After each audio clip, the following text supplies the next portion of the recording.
Hey guys, Chris Garden here. I wanted to talk about something that I heard about the other day regarding the Mavic Mini. Great news for Mavic Mini owners. There's a new firmware update that allows us to do some of the things that we have been asking to do but couldn't do. Let's get into it.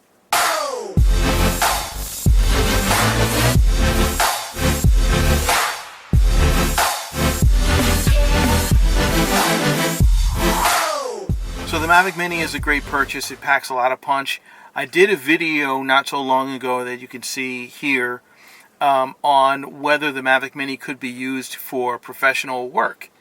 Well, their new firmware answers a lot of questions and solves some of the problems that Mavic Mini owners have been asking about since the Mavic Mini first came out. So if you have the DJI Fly app version 1.0.8, you're able to get this new firmware update, which, as I say, solves a lot of problems. Chiefly among them was adding the manual exposure to the Mavic Mini, which you couldn't do before.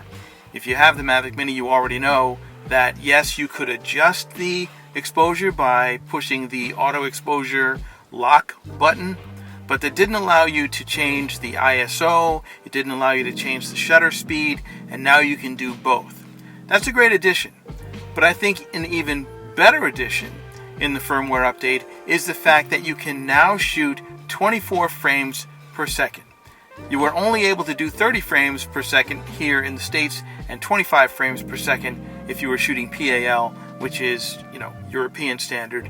But now you can shoot 24 frames, and that's going to match up with all the other 24 frames per second camera footage that you might have when you're mixing camera footage in a timeline.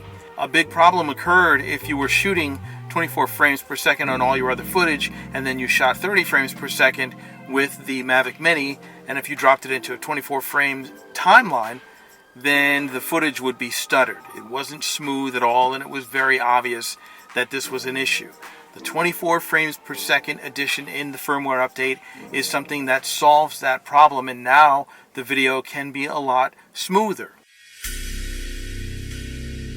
If I had to nitpick, of course, I could say that the manual exposure option doesn't really allow you to add any more dynamic range to the video. Of course, it's going to be the same because the sensor captures what the sensor captures, so you're not going to be able to get, deep shadows and bright highlights.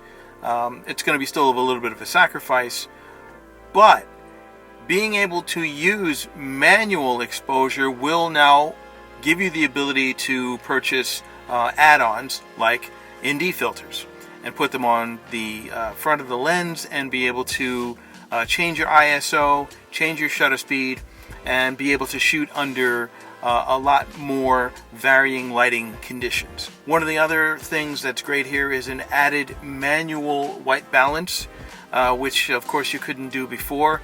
I mean, it's going to be great if you're in conditions where you may be shooting from shadow to sunlight or indoors to outdoors. I don't find myself using it that often, but it's there if you need it. Another addition here in the firmware update is improved flight stability in some scenarios, according to DJI. I'm not sure how much better it could get. It's only 249 grams. It's not going to fly in super high windy conditions, but it does very, very well under a number of conditions that you wouldn't expect it to do so well. It's pretty stable as it is. So if it's improved, great, even better. And that's pretty much it. Hopefully the information has been helpful to you. If you like this video, please hit the like and subscribe button. And until the next time, thanks for watching. Peace.